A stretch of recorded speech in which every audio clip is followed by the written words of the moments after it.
Estás ardendo de desejo, livro querido, ansioso para seguir seu caminho. Porém, mal terão lido pobres páginas, te enviarão para plebeias quitandas, transformar-se em cartuchos de embalagens de peixe. Não te esqueças que foste elaborado em escuras oficinas e não em palácios de ricos, onde sábios médicos estendem a mão aos cozinheiros.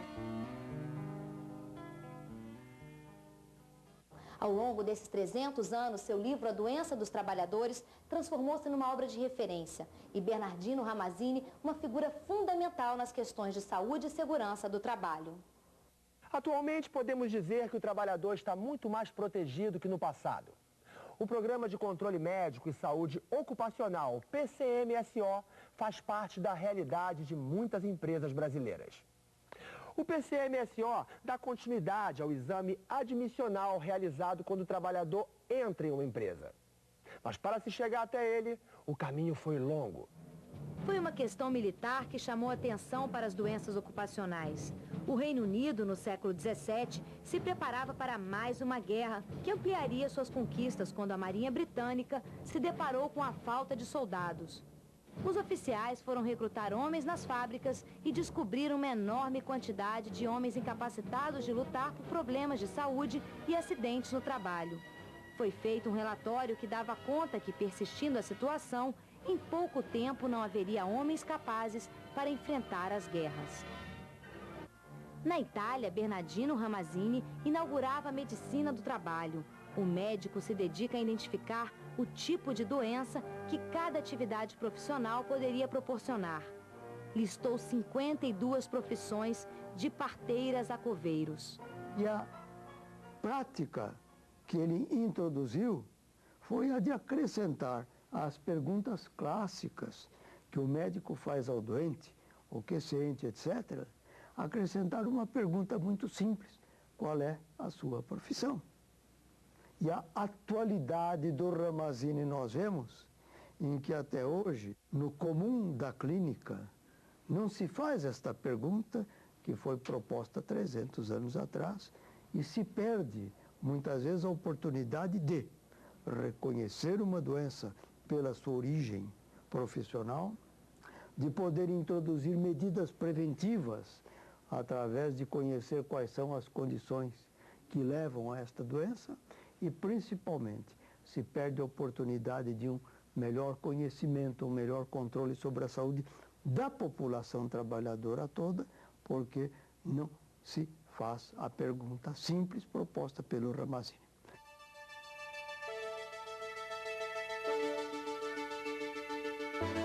Outro aspecto absolutamente atual do Ramazzini é que algumas coisas que hoje andam na moda, como as lesões pelos esforços repetitivos ou as doenças osteomusculares relacionadas ao trabalho ler e dorte, que é coisa da época, e hoje, seguramente, a mais difundida entre as doenças relacionadas ao trabalho, é coisa que ele observou entre os escribas. 3 são as causas de afecções dos escreventes: contínua vida sedentária, contínuo e mesmo movimento da mão e atenção mental.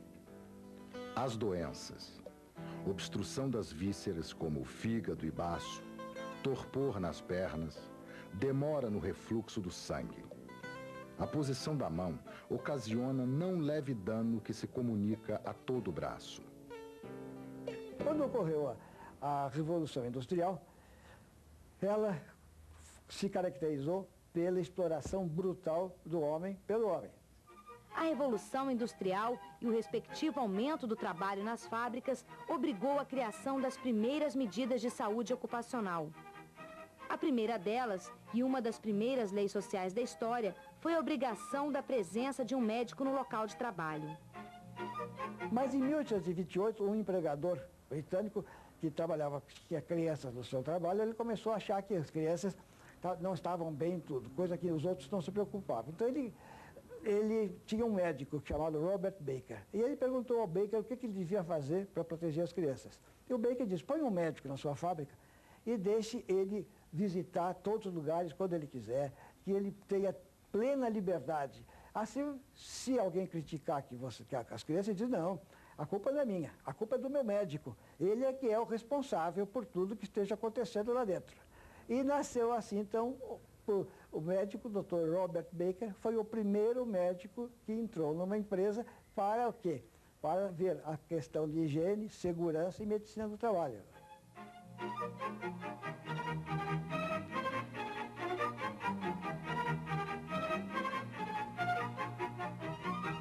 Uma moça trabalhando numa indústria teve a sua roupa presa num eixo em movimento.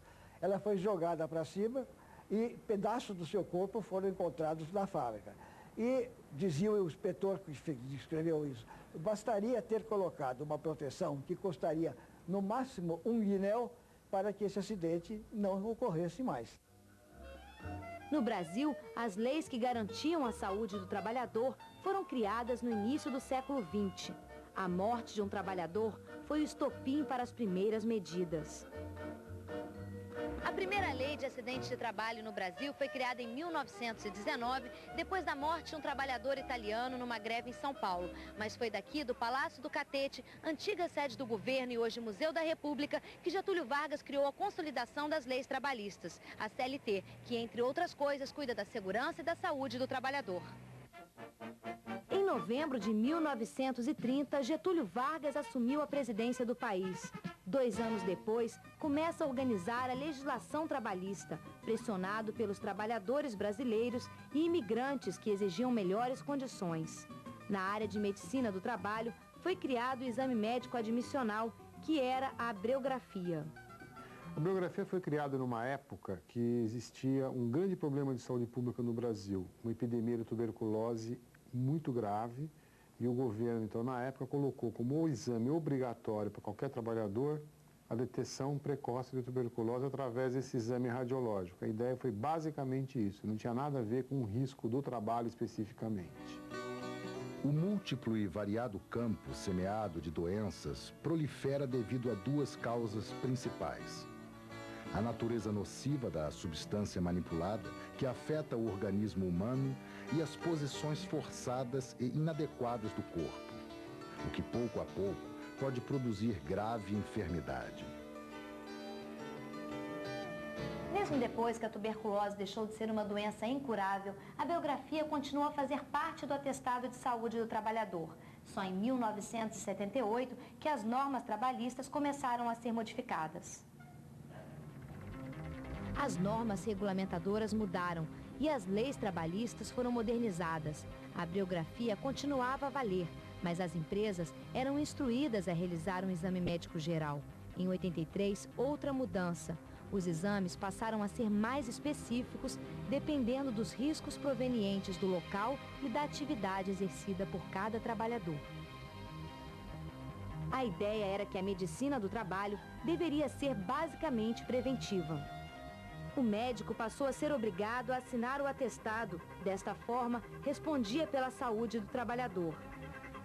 Medicina preventiva. Essa ideia foi aos poucos se tornando a linha mestra na política de redução de acidentes e doenças do trabalho. Atestar um problema de saúde dentro de uma empresa era apenas o primeiro passo. O mais importante era resolvê-lo.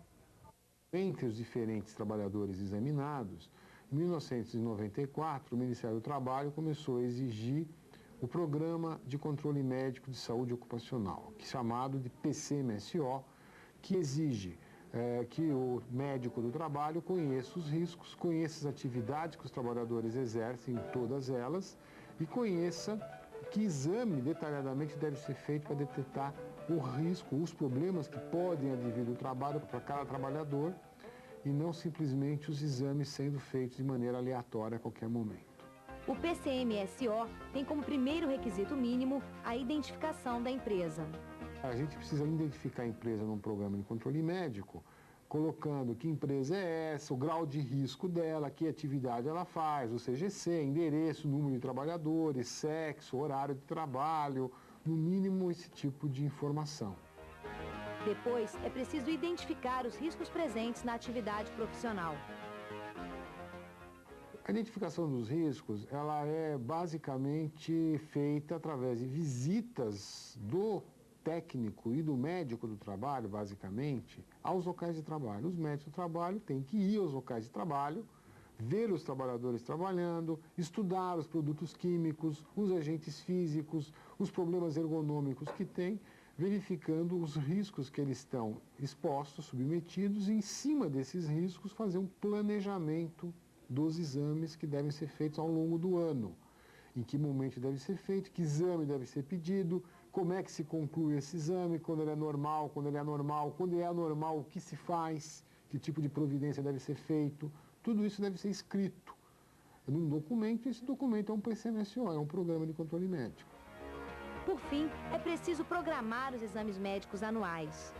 A parte mais significativa do PCMSO em termos de trabalho é esse plano de exames. Além disso, ele deve fazer relatórios anuais para a própria empresa, né? Para ele mesmo, controlar que tipo de patologias estão acontecendo no trabalho, se houve problemas, se não houve, que sessões houve mais, que atividades que apresentaram maior número de trabalhadores doentes, se melhorou de um ano para outro. O PCMSO deve incluir a realização obrigatória de exame médico admissional, periódico, de retorno ao trabalho, de mudança de função e demissional. Os operários permanecem junto aos fumegantes fornos.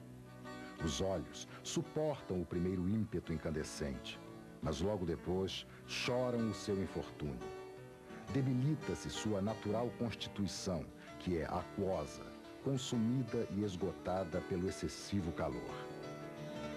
A preocupação com a saúde dos trabalhadores começou no século XVII, mas está longe de ter fim. Na verdade, é um trabalho constante que pode se desenvolver muito mais. Para isso, é preciso a participação efetiva dos trabalhadores, dos empresários e do governo, num esforço conjunto para atingir o ideal do risco zero.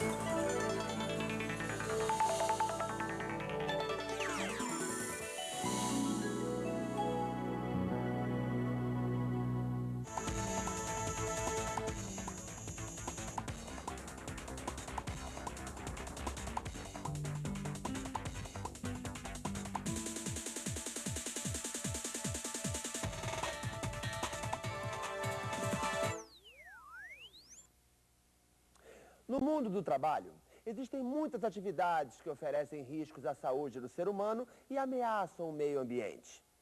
Como são atividades produtivas imprescindíveis, exigem que sejam realizadas sob controle para minimizar seus riscos potenciais à integridade física dos trabalhadores, levando-se em conta também a proteção do meio ambiente e dos recursos naturais. O Programa de Prevenção de Riscos Ambientais, conhecido também pela sigla PPRA, reúne as principais medidas e ações necessárias para esse controle. A Portaria 3.214 do Ministério do Trabalho e Emprego, através de sua norma regulamentadora número 9, define o Programa de Prevenção de Riscos Ambientais.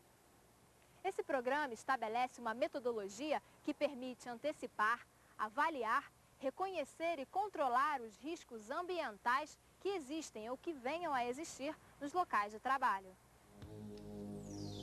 A preservação da saúde e da integridade dos trabalhadores é o objetivo principal desse programa de prevenção, que deve ser desenvolvido no âmbito de cada empresa, sob a responsabilidade do empregador e com a participação dos trabalhadores.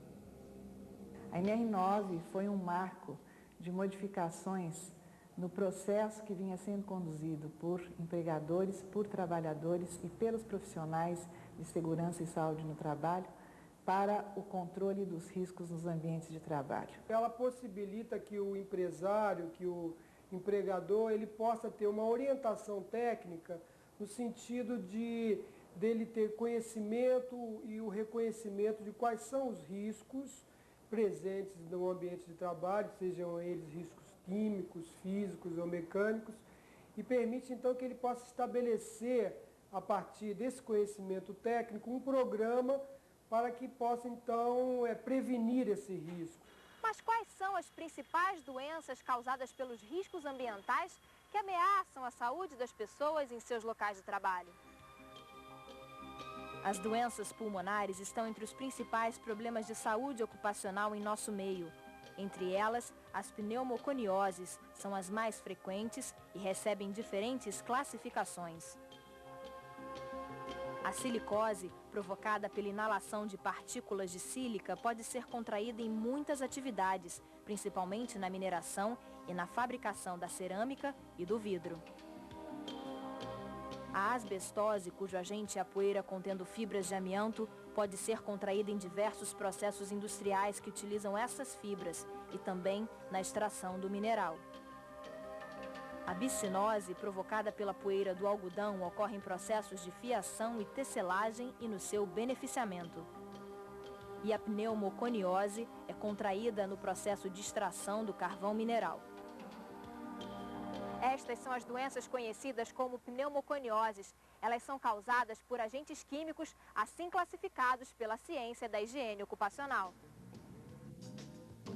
Nesse grupo incluem-se também os gases e vapores, as névoas e neblinas, que podem provocar efeitos nocivos ao organismo dos trabalhadores.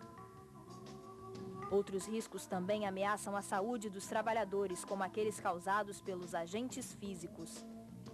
Dentre eles, a vibração de máquinas e motores e ruídos elevados que provocam irreparáveis danos à audição de milhares de trabalhadores. A hipotermia, causada pelo frio intenso, é outro grande problema para aqueles que trabalham em frigoríficos e em locais com baixa temperatura.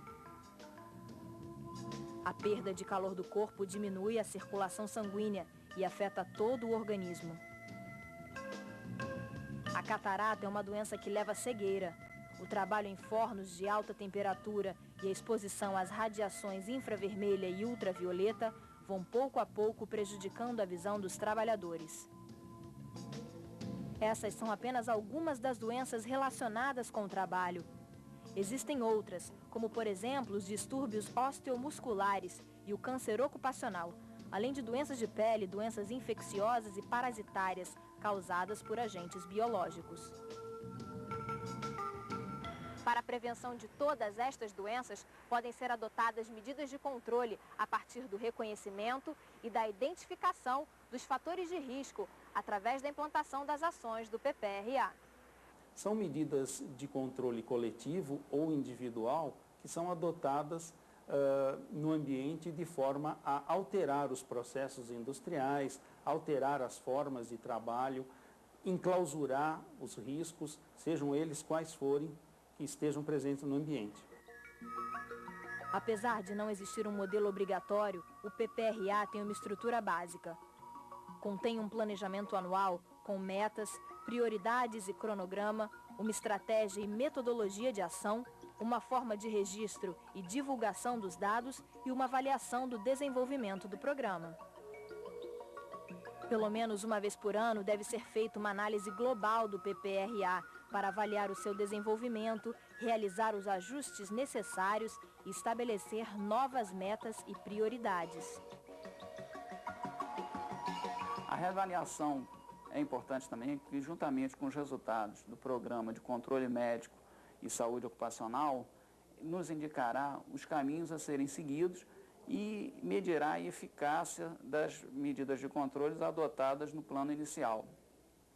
Ao longo do tempo, o PPRA e as suas reavaliações formarão um histórico das exposições dos trabalhadores aos riscos ambientais. É importante que o trabalhador participe de todas as reuniões de segurança dos riscos que são inerentes às tarefas que ele vai executar e que ele seja conscientizado daquilo que ele vai exercer no dia a dia, utilizando os EPIs, equipamentos de proteção individual. A empresa ela tem um grupo que chama Grupo de Coletividade, que é uma equipe de funcionário formada dentro da empresa mesmo, que trabalha para fazer a conscientização dos funcionários, respeito de reciclagem. Um exemplo que a gente tem é o grupo Ecovida. É um grupo formado dentro da Dupont, são 8 pessoas, 8 funcionários, que estão tentando fazer o trabalho voluntário, o trabalho de conscientização a respeito do meio ambiente.